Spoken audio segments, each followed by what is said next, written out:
Hello, hello, Scorpio Collective. Ako po si James from James Tarot PH. Ito po ang inyong weekly reading for March 16 hanggang 22. So Scorpio, alamin po natin kung ano po naghihintay sa inyo para sa mga petsa na yan. But first, inhale and exhale. Holy Spirit, Spirit Guides, ibigay po natin kay Scorpio ang mensaheng dapat nilang malaman para sa linggong ito. In your overall energy, meron kang the Justice card. Beautiful. In the area of what you need to focus on, the Four of Pentacles. In the area of what you need, meron po kayong the Three of Cups. Beautiful. In the area of what's affecting your current energy, meron po kayong the Knight of Cups. Lovely. In your near future, meron po kayong the Lover's card. Yehey, beautiful for you. In your challenge for the week, meron po kayong the Five of Pentacles. In your fortune, meron po kayong the Four of Wands. In your divine messages, meron po kayong the Eight of Cups. At ang outcome nyo po for the week, ito po yun. Mamaya, sabay-sabay po natin siyang bubuksan sa dulo ng ating reading. But first, mga mahal kong Scorpio, maraming salamat po sa lahat po ng mga hindi nag-i-skip ng ads, sa mga like, comment, sa bawat uploads po natin para sa inyo. Thank you po. So keep on liking, keep on commenting, and thank you po for not skipping the ads. So, ang nasa background ng iyong reading, meron kang the Temperance card. Okay? Ramdam ng iyong spirit guide Scorpio yung pag-sumikap mo. Tinrabaho mo to ng tinrabaho, hindi ka sumuko, inilaban mo, talaga namang ginawa mo yung proseso at hindi ka bumitaw hanggang sa makuha mo yung magandang resulta. This is a big indication para sa'yo na lahat ng pinagtiisan, lahat ng pinagpasensyahan, lahat ng mga itinuloy mo at hindi mo binitawan ay magkakaroon ng magandang bunga this time. Congrats po. Your hard work paid off at talaga namang nasa iyo yung matamis na resulta this time. Congrats po.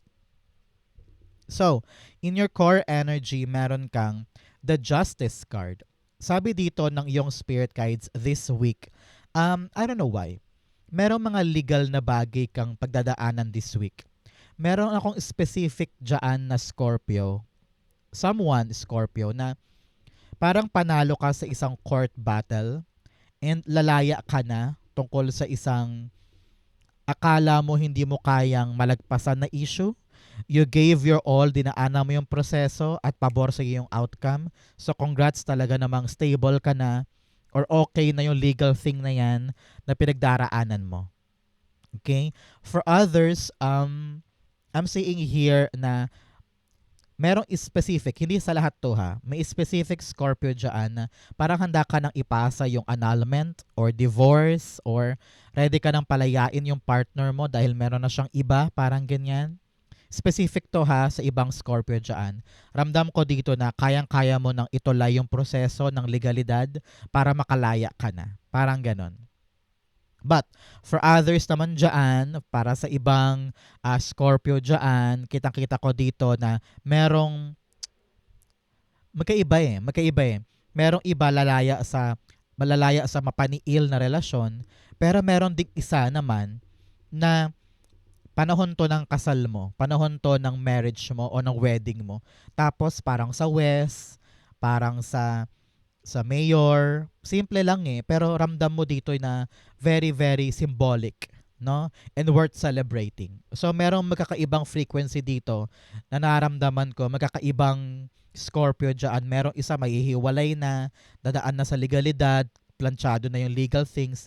Tapos meron naman legal din na ikakasal naman, na okay na yung kahit sa West lang, okay na kahit sa kasalang bayan lang, parang ganon. So congrats on those freedom and commitments. Dalawa magkaibang bagay pero pareho nagkasabi na pabor sa iyo yung legalidad.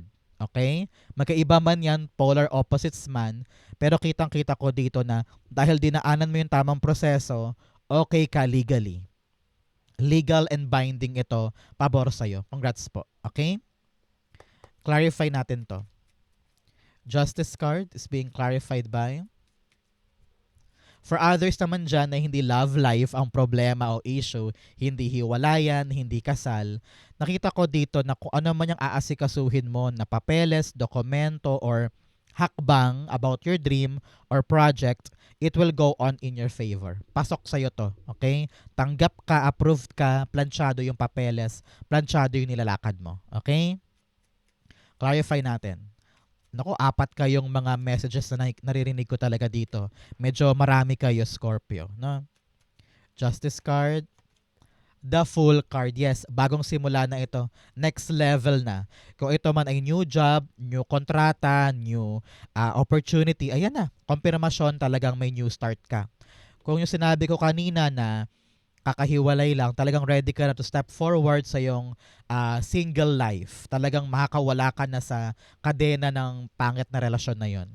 But doon sa isa pa naman na talagang kasal, simula na to ng new life nyo together. Parang ganyan. So congrats po, okay? So, Scorpio, ano ba tong mga hinihintay mo? I-comment mo na yan sa baba. Pag-usapan natin. Isulat mo yan ng klaro, malinaw. I-manifest mo. It will come for you. Okay? In the area of what you need to focus on, meron po kayong the Four of Pentacles. Yakapin mo ngayon, Scorpio, pahalagahan mo yung mga bagay na naghihintay for you. Yung mga bagay na alam mong valuable. Yung kanina, yung sabi ko na maihiwalay na, mapipirmahan na yung talagang mabababa na yung hatol pagdating sa annulment or divorce. Yakapin mo ngayon yung talagang magi-stay. Yakapin mo yung meron ka ngayon.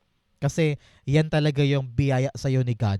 So, do not go astray or do not take for granted yung mga bagay na meron ka. Buuin mo ngayon yung stability mo. Pera, trabaho, mag-ipon ka ngayon, maghanap ka ng better paying job na talaga namang stable. Yakapin mo yung bagong simula mo. Ha? Doon naman sa mga ikakasal this time, talagang marami kayo, mahaba itong reading na to. Sa mga ikakasal naman dyan, sabi dito, bantayang maigi ang kaperahan, yung budget, okay? Hindi pwedeng overflowing yung mga gusto nyong ihanda sa kasal na wala naman kayong ipon para sa bagong simula, okay? Kailangan preparado ang pera, ang bahay, ang future, kailangan stable yan. Huwag daw masyadong magarbo sa isang okasyon na pang isang araw lang. Alam ko na special occasion yan, pero dapat daw paghandaan yung long term, okay? Para naman sa iba na talaga namang may bagong simula pagdating sa career, sa negosyo, sa trabaho, talaga namang new beginning ito, sabi ng yung spirit guides, mag-let loose ka naman, no? Matuto kang maging open, wag masyadong rigid, wag masyadong nakayakap sa sarili at ayaw nang gumalaw. Panahon to para magpakitang gilas ka, para talagang makuha mo yung good outcome sa bagong simula na ito. Okay? So, be open and try to make some changes or mag-try ka mag-grow this time, no? Sa tulong ng mga bagong bagay. Kaya maging open ka for new things, new endeavor, new people, new place. Hindi pwedeng nakakulong ka lang sa isang limitadong mundo mo, lalo't higit kung karera to, trabaho, pangarap. Okay? Four of Pentacles. The Nine of Pentacles. Yes, it's all about you earning more or having a successful or abundant life. Pinapayuhan ka ng yung spirit guides na talagang kailangan mag-ipon. Kailangan isipin ang pansarili. Sa mga mahihiwalay through divorce or annulment, kailangan talaga pagplanuhan ngayon yung pera mo na solid, stable. Para sa yung financial freedom, financial stability. Para sa mga ikakasal, ganun din. Kailangan talaga nakahanda ang iyong financial aspect. Hindi pwedeng hindi ka marunong. Hindi pwedeng hindi mo alam. Pag-usapan nyo yan. Sa mga may career naman dyan at naghahangad for future, trabaho, kita, negosyo, kailangan talaga planchado ang kaperahan. Alam mo kung saan mo dadalhin, alam mo kung ano yung mga dapat mong pag-ipunan and pagkagastusan. Hindi pwedeng maluho tayo this time. Kailangan alam natin kung saan siya ilalagak. Okay? In the area of what you need, celebrate. Yung tatlong aspetong yun, trabaho o negosyo o bagong career, yung nahiwalay at yung ikakasal, pare-pareho kayo mag-celebrate. Kasi talaga namang panahon to para magbunyi doon sa katuparan ng pangarap mo. Kinrabaho mo yan, pinagsumikapan mo, talaga namang deserve mong i-celebrate yung makukuha mong yan. Okay? Clarify natin. Three of Cups. You have the Eight of Wands. Yes, nasa tamang direksyon ka daw, Scorpio. Everything is working in your favor. Kung nag-iisip ka, bakit ba ako nahiwalay? Bakit ba kami nag-divorce? Yan ang tamang landas. Meron naghihintay sa'yo na much better, kaya huwag ka nang mangamba dyan, huwag ka nang manghinayang pa. Doon naman sa mga ikakasal, talaga namang you're really on the path of really family ties, no, family bond, at makikita mo na yung direction mo at yung saysay ng buhay mo moving forward. Sa mga trabaho naman, career, kaperahan o negosyo, huwag ka mag-alala, nasa tamang landas ka, okay yung ginagawa mo, ituloy-tuloy mo, i-celebrate mo tong mga magagandang outcome or milestone sa buhay mo this time. Okay? So, huwag ka mag-alala, everything is working out in your favor. Daanan mo lang, huwag mong puwersahin. Enjoy every minute of it. Okay? In the area of what's affecting your current energy, the Knight of Cups. Talagang offer ito. May nag-offer sa'yo ng bagong trabaho na parang sabi mo, kaya ko ba? Gagawin ko ba? E di i-research mo, ipaghandaan mo, kapag prepared ka na, go, push. Kunin mo yung bagong simula. For others, baka offeran ka na o ibigay na sa'yo yung matamis na bunga sa isang legal battle. Sabi ko nga, baka ito'y love life or nahiwalay ka na or annulment or divorce or agawan sa lupa, agawan sa property, baka child custody ito. I-offer sa'yo yung patas at talaga namang deserve mong legal outcome dito. For those naman na iba, naku naman, pagandaan ng sarili, talaga namang merong magpo-propose sa'yo. Whether proposal of love, proposal of marriage, proposal of a new life together. Congrats. But most definitely, for all of you, merong mag-o-offer sa'yo ng magandang bagay at talaga namang yayakapin mo, legal and binding, and you will start moving forward with this new journey. Congrats po. Okay? Clarify natin. Naku, ang dami ninyo today. Iba-ibang larangan, iba-ibang pinagdaraanan, pero talagang swak sa reading mo ngayon. Knight of Cups is being clarified by the Three of Pentacles. Yes, merong mga grupo ng tao or merong someone in your life that will offer you this opportunity or will guide you with this new na grasya sa buhay mo. Kaya huwag ka mag-alala kung meron kang tatanggapin na offer ngayon. Merong katuwang, merong mga gabay sa'yo, at merong aalalay sa'yo para ma-accomplish yan. So do not worry, everything is working out in your favor. May darating para gabayan ka. Okay? In your near future, meron kang the Lover's card. Yes, talaga namang you are now loving your choice. You are now loving kung ano man yung buhay na meron ka. Kung ito man ay papasok sa'yo in the near future ha, maaring 6 years from now or 6 months from now, talaga may darating na bagong pag-ibig, o may darating na bagong taong magpapatibok-tibok sa puso mo, pwede yon.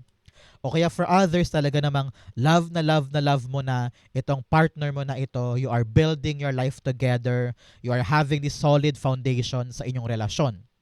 O kaya for others, talaga namang solid na yung negosyo mo, yung trabaho mo, yung karera mo, malinaw na sa'yo yung purpose mo, malinaw na sa'yo yung talagang karerang gusto mong tumbukin for a long time sa buhay mo. You are loving your life. You are loving your choices. And you are living your best life in the near future. So congrats po. Napakaganda for you. Archangel Raphael and Archangel Michael are here giving you the approval, the protection, the guidance that everything will be fine. Sa pasalamatan natin today, si Archangel Raphael and Archangel Michael sa buhay mo ngayon. Okay?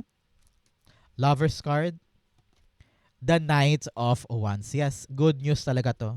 You are now very passionate, loving, affectionate. Talaga namang meron kang motibasyon at dedikasyon na ipaglaban tong bagay na ito. Kung ito man ay bagong simula sa work, kung ito man ay career path or love life, or bagong simula, alam kong mamahalin mo tong buhay na ito. At talaga namang energetic ka. Lahat gagawin mo para makip siya, para mag-grow siya, at tumagal sa life mo. Congrats po ha. And a very, very successful, maaluwan, at talaga namang masaganang buhay ito. Kasi mahal na mahal na mahal mo itong estadong ito ng buhay mo. Congrats po. In your challenge, meron kang anger and have courage. Sabi dito, kailangan mong kontrolin ngayon, Scorpio, yung mga galit mo. Alam ko, frustrated ka na dahil ang haba-haba ng proseso, ang tagal-tagal, nakakainip, nakakawala ng pasensya. You need to control your emotions. Hindi pwedeng lagi kang galit or mabilis kang matrigger, mabilis kang mapikon, mabilis kang mairita. Learn to conserve and control what you feel. You have courage. Maging matapang ka daw this time na harapin yung mga dapat harapin. Huwag nang ipagpaantala, huwag nang patagalin. Harapin mo ng buong puso para talagang mag-grow ka na moving forward. Okay? In your challenge, meron kang the Five of Pentacles. You feel so alone ngayon habang nag-uusap tayo. You feel like walang tumutulong, you're so struggling, pinapasan mo ang lahat-lahat mag-isa, and feeling mo pasan-pasan mo ang mundo. No? Pero sabi na yung spirit guides, may paraan ka para kumawala sa problemang ito. Huwag mong tambayan, huwag mong iyakan lang dyan. Continue fighting, continue moving forward. Tingnan mo sila, nasa labas sila ng simbahan, nag-i-snow, sobrang lamig, pero hindi sila tatambay doon para lang umiyak. Lalakad sila paabante at hahanap sila ng silong. Ganon ka din. Kung kumakaharap ka ngayon ng problema, do not stop. Do not stop on working para ito'y ma-accomplish or para ito'y matulay. Nasa sayo yung power para labanan yung struggles na ito.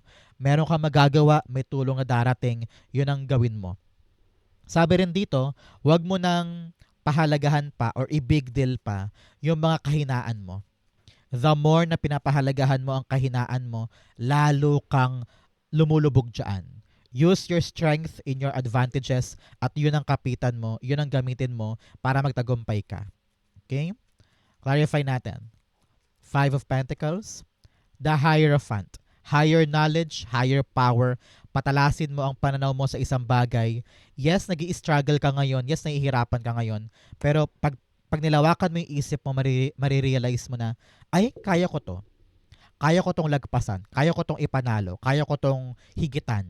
No? Kapag meron kang higher knowledge, you can find the right solution. Sabi ko nga kanina, may taong darating sa'yo para tulungan ka. Kaya hindi ka nag-iisa dito. Help is coming. Yakapin mo yung help na yan. Kung yan man ay payo, gabay, tulong, assistance, or puna. Kahit puna o criticism, kunin mo yun para makabuti sa ginagawa mo ngayon. Okay? In your fortune, meron kang breaking trail. Yes, a breakthrough is at hand. Talaga namang breakthrough moment mo ito. Makakalagpas ka na sa isang mahirap na parte. Pabor sa iyo ang outcome. Congrats po. You also have passion and pleasure. Savor your life. Yes, namnamin mo, no? Pahalagahan mo at i-rejoice mo yung magandang outcome sa gagawin mo ngayon. Congrats po. Especially here, with your fortune, the Four of Wands. Talaga namang kasal ito. For some of you, ikakasal this week or this month. Congrats, congrats. Matibay na yung pundasyon para sa buhay ninyong dalawa. And you are now building a solid foundation for your family life. Some of you are graduating. Baka may graduate sa pamilya. Merong ipapanganak or merong milestone pagdating sa trabaho, talaga namang nakuha mo yung kontrata, nakuha mo yung amor ni HR, nakuha mo yung proyekto, nakuha mo yung negotiation, talagang on to ka na on a new beginning, on a stable outcome sa milestone na ito. Patuloy ka na sa new level. For some, sabi ko nga kanina yung mahihiwalay, talaga namang bagong milestone ito. At dapat mo itong i-celebrate dahil ito na yung simula na pagiging stable ng buhay mo. Hindi ka man successful sa relasyon na yan, at least ngayon, masisimulan mo ng puntahan yung mas stable na antas ng buhay mo. Kaya huwag ka nang umiyak. Ito yung panahon para mag-celebrate ka sa bagong hiwalay. Ganon din sa mga ikakasal. Ganon din sa mga makakaabot ng milestone at mga bagong simula. Congrats po. Kung ano man yung dream na yan, abot kamay yan, pinaghirapan mo, pinagtiyagaan mo, and namnamin mo ngayon yung tagumpay na dapat mong i-celebrate. Okay? Four of Wands is being clarified by the Queen of Pentacles. Yes, you're on the path of your abundance. You're on the path of creating prosperity for you and for the people around you. Kung nahiwalay ka at talaga namang nalagpasan mo na yan, panahon na para itayo mo yung mga pansarili mong tagumpay. Baka balak mo na magtayo ng sarili mong negosyo, mag-abroad, o kaya gawin na yung mga dati mong passion na magpapaunlad sa'yo. Kung ito man po in marriage, talaga namang a bountiful, lalago at titibay yung inyong samahan. I'm seeing you talaga namang satisfied, kontento ka na sa buhay na ibibuild ninyo. For others, yung tagumpay mo ngayon, yung naabot mong milestone, trabaho man yan, career, or naaprobahan yung visa, naaprobahan yung proyekto mo, worth celebrating ito kasi nga kaching-kaching ang kapalit. Lalago ang kaperahan, provided na. Hindi ka na mag-worry sa pera mo o sa stable mong income. Congrats po. Okay? In your divine messages, meron kang be bold and make the first move. Panahon talaga para humakbang na dahil nakuha mo na yung konfirmasyon at talaga namang pabor sa iyo yung outcome. Panahon na para kumilos at gumalaw. You also have believe in the impossible. Huwag mong limitahan ang sarili mo ngayon. Everything now is workable. Everything now is attainable. Kayang-kaya mong abutin yung pangarap na yan. Okay? You have the Eight of Cups in your divine messages. Sabi dito, Scorpio, panahon na para iwanan, bitawan at lumayo sa mga bagay na hindi para sa'yo. And you are now stepping forward to a new era ng buhay mo. Singlehood to marriage. O kaya from a painful marriage, ngayon ready ka nang humakbang para sa isang singlehood na aabutin mo na yung pangarap mo na matagal mong sinakripisyo before. Ngayon, gising na yung diwa mo, alam mo na yung gagawin, at hahabulin mo na ngayon yung talagang ultimate happiness and the life that you want to create for yourself. For others, talaga namang paggalaw ito from one job na talaga namang toxic to a better job or a better life. Congrats po sa mga movement. Talagang kitang-kita ko dito yung pagbabago sa buhay ni Scorpio, sa mga ikakasal, sa mga mahihiwalay, sa mga kukuha ng bagong pagkakataon or bagong opportunity. Your life is changing now. And kung ano man itong mangyayaring pagbabago, ito yung magtutulay sa'yo, sa iyong magandang buhay, kaligayahan, and contented, fulfilling life. Congrats po. Clarify natin. Eight of Pentacles rather, is being clarified by you have 8-8 pala. So 8-8 is all about abundance and power. So congrats po. May power ka ngayon. Lalamunan ko. May power ka ngayon to gain that abundance. Okay? 8 of Pentacles. You have the Queen of Wands. Yes, malakas ang loob mo ngayon. Taas noo ka. You love yourself so much. You're very self-assured. Very, tawag dito, you love your totality. You love your whole authentic self na kaya mong harapin kahit ano. Ngayon mataas yung confidence mo to begin this new life, to begin this new chapter, at talaga namang ninanamnam mo yung positibong hakbang dyan. Wala ka na daw time para mag-isip ng nega, parang panghinaan ng loob. The more you believe in yourself, the more accomplishing itong bagay na ito. Okay? Outcome mo yan, but first bigyan muna kita ng fortune cards. You have older man, lalaki daw po na medyo mas matanda sa'yo, baka lolo mo, tatay mo, or older friend, or older colleague sa trabaho. May concern daw sa kanya, kausapin mo siya. You have ring. Yes, a marriage. Talaga namang may kasal dito. A marriage will take place either romantic or business. Baka meron ka sisimulan na negosyo o sisimulan na ugnayan. This is a confirmation for you. Congrats po. You also have bell announcement. Wow! Meron ka talagang hihintayin na announcement this time on kasal, on legal things, on your job. Baka okay na yung kontrata, negotiation, or approve na yung legal battle na pabor sa iyo ang resulta. Congrats po. You have haystack, karma, you will reap what you have sown. Sabi dito, darating sa iyo ang good karma. Okay ka, this good for you. Congrats po. Ang outcome ni Scorpio for March 16 to 22, the Devil card. Okay. Sabi dito, Scorpio, na yung spirit guides, huwag ka nang papatali sa mga negang bagay. Learn to really release your negativity. Wala pa mang nangyayari, nega ka na agad, okay? Wala pa mang sinisimulan, napaka-pessimistic mo na. Sabi dito, pakawalan mo lahat ng negang yan. Hindi mo deserve yan, okay? Sabi rin ng yung spirit guides, kailangan ngayon streamlined. Disiplina, disiplina, disiplina. Kung ano yung mga bagong gagawin mo, eyes on the prize, eyes on the target. Continue focusing on the good things. And iwasan ng mga bisyo, temptasyon, mga pagsugal, or maling paghawak ng resources mo. Okay? Do the right thing. Do the right action. Nakita ko dito nakakawala ka na sa mga bagay na iniisip mo before na mali. And now, malawak na yung isip mo, you feel free, you feel light, you feel better. Okay? Sabi rin dito ng yung spirit guides ay meron ka daw mga lifestyle or routine na dapat mo nang itigil. Feeling ko alam mo yan. Example, ikaw yung uri ng tao na makalat sa kwarto. Baguhin na daw yan. Itama mo na yan. O kaya hindi ka marunong magluto, kailangan mo matuto ngayon, kailangan na matutunan mo yan. O kaya before, sa work, ay hindi ka masyadong maimikin, hindi ka nagsasalita, hindi ka nagkataas ng kamay, hindi ka nagpa-present. Panahon na to para buwagin yung maling nakasanayan. Baka panahon na to be active, magsalita sa meeting, mag-propose ng uh, uh, mga events, ganyan. Be bold, be better, be bigger kesa before. Kailangan mo mag-improve ngayon, okay? Devil cards being clarified by the Six of Wands. Yes. Abot kamay ang tagumpay, huwag ka lang papapigil sa mga negang bagay na yan.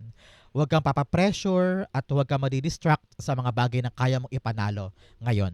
Okay? Avoid temptation, avoid distractions para matumbok mo dire-diretso ang iyong tagumpay.